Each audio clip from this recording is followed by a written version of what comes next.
Sur le plateau de Smart Tech aujourd'hui, Vianney Raskin, vous êtes le fondateur de la start-up Citron et puis également adjoint au maire de la ville de Suresnes. On va débattre ensemble avec Manu Reynaud, adjoint au maire de Montpellier, de ces technologies qui s'avèrent réellement utiles à mener des politiques locales. On va voir comment aussi les décideurs locaux s'approprient ce numérique et quelles en sont les limites. Parce qu'il y a des technos utiles et puis parfois il y a aussi un surplus technologique qui va à l'encontre, je dirais, des politiques de sobriété. Donc on va étudier tout ça ensemble dans le Tech Talk, mais d'abord je propose que l'on découvre cette intelligence artificielle qui répond au téléphone à la mairie de Plaisir. Bonjour Thomas Genoux. Bonjour.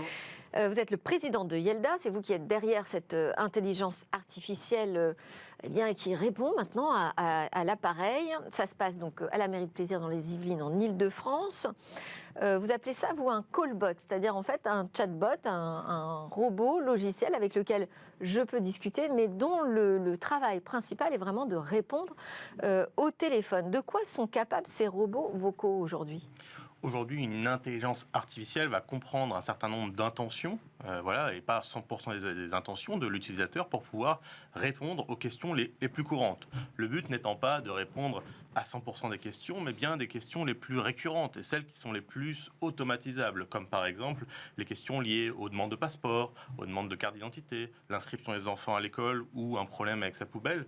Voilà des questions qui arrivent souvent et finalement dont la valeur... C'est très différent du répondeur vocal qu'on connaît tous et qui est parfois très désagréable d'ailleurs à utiliser. Alors c'est vrai que le serveur vocal interactif classique, on tape 1, tape 2, tape 3, et on est censé être redirigé vers le bon service. Oui.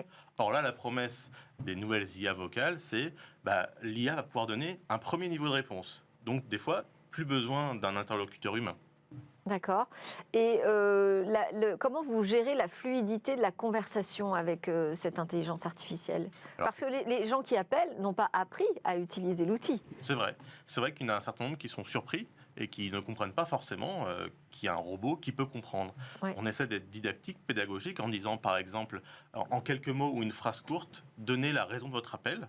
Ce qui permet aux gens de dire, par exemple, je veux refaire mon passeport, ou ne pas sortir une très longue phrase qui n'est pas très bien gérée à ce stade par les IA. C'est vrai, les intelligences conversationnelles ne savent pas encore gérer les très longues phrases. Et alors, quelle est la machinerie derrière ? Expliquez-nous votre technologie. Alors, avant tout, sans rentrer dans les détails très techniques, il y a un système de base de connaissances où on va faire apprendre finalement à une intelligence artificielle plein d'informations sur une mairie ou sur une autre organisation. Là, en l'espèce, une mairie, la mairie de Plaisir. On va lui expliquer tout ce qui est relatif, par exemple, au thème des passeports, des cartes d'identité. On va lui expliquer tout ce qui est relatif à l'école, aux déchets, et puis à tout un tas d'autres choses spécifiques à la mairie de Plaisir. On lui apprend du vocabulaire. Donc, comme finalement, Google sait faire la différence entre un chat et un chien, c'est à force d'avoir des données. Donc, il faut beaucoup de données pour entraîner. Donc ça, c'est notre rôle. Et c'est le personnel de la mairie qui a travaillé à entraîner cette IA ? Alors, nous, on fait déjà ce travail au préalable. Notre entreprise le fait. Néanmoins, effectivement, la mairie de Plaisir est mise à contribution pour donner les subtilités liées à la mairie de Plaisir. Par exemple, le nom d'un théâtre, le nom d'une rue, le nom des personnes qui travaillent peuvent être reconnus. Parce qu'effectivement, sinon, si je dis je veux refaire mon passeport, ça, je peux le comprendre pour n'importe quelle mairie de France, bien sûr. Mais il faut un petit temps de chaque personne de la mairie. Et aujourd'hui, ce sont des personnes de l'accueil usager qui ont entraîné, qui ont amélioré le système. Et est-ce que chaque coup de fil qui est passé à cette IA permet d'améliorer le système ? Est-ce qu'elle est apprenante ? C'est ça. Ou est-ce que c'est un système fermé qui fonctionne, que vous livrez en travaillant peut-être à côté sur des améliorations, mais est-ce qu'il y a une évolution ? Si j'appelle, je ne sais pas, cette IA aujourd'hui et dans 3 jours, est-ce qu'elle aura grandi ? Bien sûr, le principe étant qu'à force d'avoir des appels, elle va apprendre. Mais alors elle va apprendre si seulement il y a un humain qui va venir regarder ce qui se passe. Et c'est ce qui se passe aujourd'hui à la mairie de Plaisir. Il y a des personnes qui travaillent au standard, qui désormais sont plus seulement des gens qui décrochent le téléphone, mais qui sont aussi des gens qui vont être sur leur logiciel, Yelda, pour regarder ce qui s'est passé, regarder ce qui s'est mal passé, et le corriger ou finalement amender. C'est-à-dire que si on pose une question dont l'IA n'a pas la réponse dans la base de connaissances, il faut un humain pour rajouter cette information. Donc là, il y a un humain qui va dire, tiens, sur cette question-là, je vais rajouter la réponse. Désormais, demain, quelqu'un qui rappelle aura finalement la bonne réponse. Et alors, question piège peut-être, mais quel est l'intérêt ?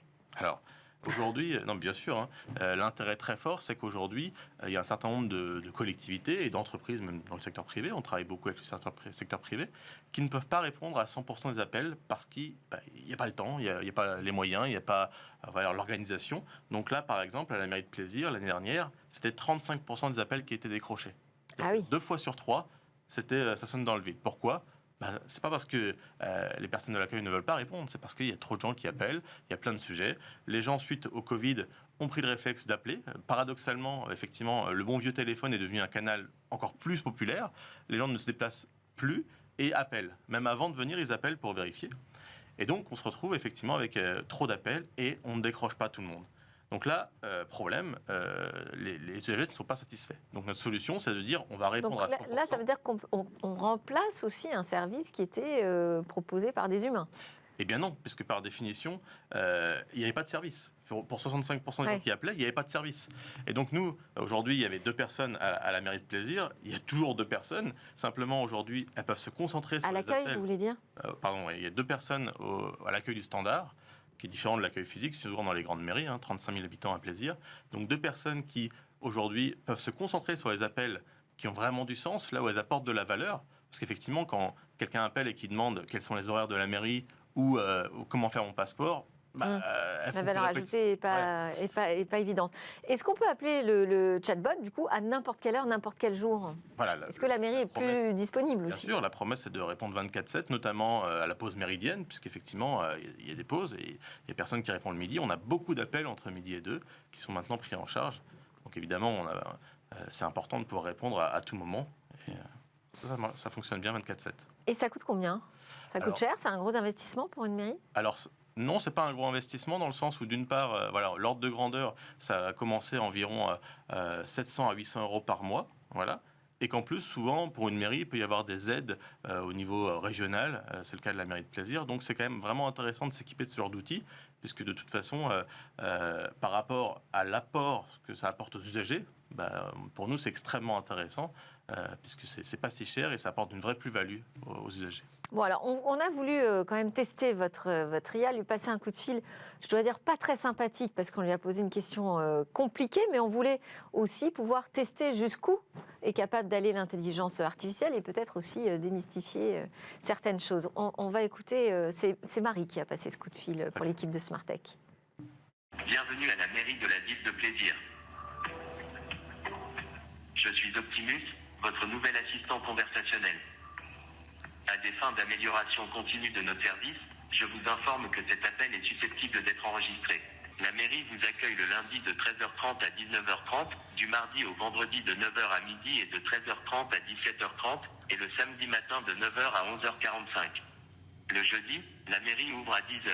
Afin de mieux vous servir, pouvez-vous m'indiquer, en quelques mots ou une phrase courte, le motif de votre appel ? Après le bip, c'est à vous. Bonjour, j'ai entendu dire à la télé qu'on allait couper le réseau cuivre. Quand est-ce que notre commune sera concernée ? Je n'ai pas encore la réponse à cette demande pour le moment. Pouvez-vous reformuler votre demande ? Comme le réseau cuivre va s'arrêter, est-ce que je risque de ne plus avoir d'accès au téléphone ? Quel service souhaitez-vous joindre ? Est-ce que je risque de ne plus avoir accès à Internet ? Et qui peut me renseigner à la mairie, s'il vous plaît ? Je ne reconnais pas ce service. Quel service souhaitez-vous joindre ? Si vous ne savez pas, dites « Accueil ». Accueil. Je transfère votre appel à l'accueil de la mairie. Alors, ce n'était pas une question facile. L'IA a eu du mal à s'en sortir. Mais quand même, ce qui est intéressant, c'est qu'on ne reste pas dans l'impasse. À la fin, il nous propose de discuter avec un humain à l'accueil. Donc ça, c'est plutôt positif. Ça montre aussi que quand il n'est pas programmé pour répondre à certaines questions, là, on ne peut pas le pousser beaucoup plus loin, finalement. Bien sûr, puisque là, ce cas-là, précisément, n'est pas inclus dans la base de connaissances de l'assistant virtuel, de l'agent virtuel. Ouais. Alors, qu'est-ce qui se passe dans ce cas-là ? Effectivement, il va finir par rediriger vers l'accueil.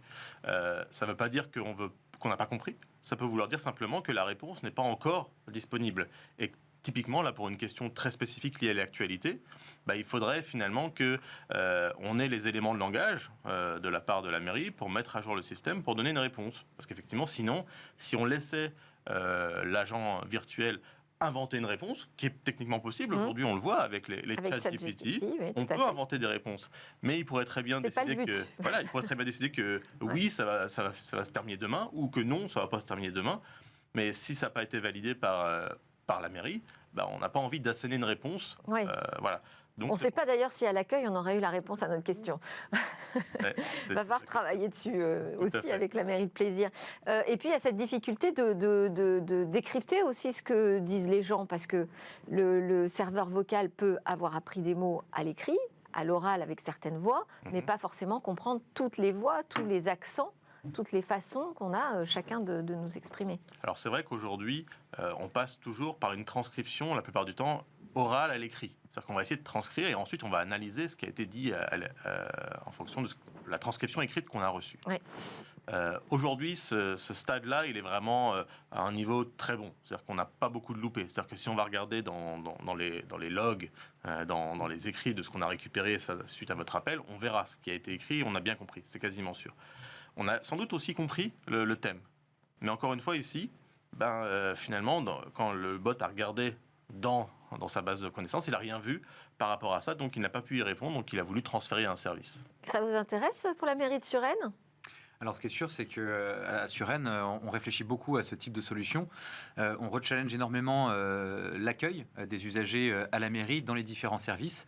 Après, c'est une vraie réflexion de fond parce qu'effectivement, on ne peut pas faire dire n'importe quoi à une intelligence artificielle. On a besoin de maîtriser notre discours et tous les services ne sont pas forcément accessibles. Il y a des services, il y a des questions sur lesquelles quelqu'un des services ne saura pas répondre, n'aura pas la réponse et n'aura peut-être même pas vocation à répondre. Là, on a eu une question très concrète, mais les questions peuvent être d'ordre personnel, etc. Donc, on aurait plutôt tendance à challenger beaucoup l'outil avant de le déployer. Mais clairement, ça fait partie des solutions d'aujourd'hui et de demain sur lesquelles on se penche très sérieusement pour étudier leur pertinence. Eh bien, c'est une bonne introduction pour notre talk ensemble sur ces technologies qui sont utiles ou non aux politiques locales.